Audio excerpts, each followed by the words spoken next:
Today I got the E-yooso Z88. It's a steampunk typewriter looking type of thing. It has 81 keys. It's RGB backlit.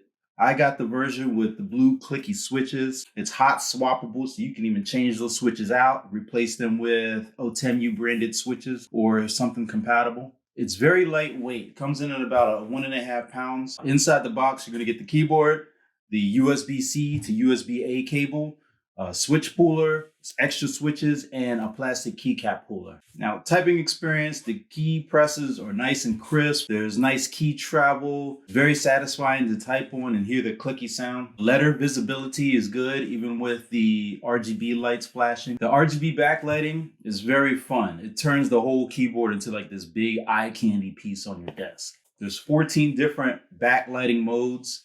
You access those by holding down function and hitting the page down key. The backplate behind the keys here, it's like a silvery, shiny material while all the RGB just shines and bounces off of everything. And all the keys on here are the same height. So for short periods of time or for gaming, it's fine. But if you're gonna have an extended typing session, this gets uncomfortable really quick, or it's gonna take you longer than normal to get used to typing on it. If you like this keyboard, I have links down in the description.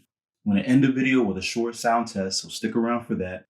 Hit thumbs up if you like the video, leave a comment down below, but I'll catch you in the next one.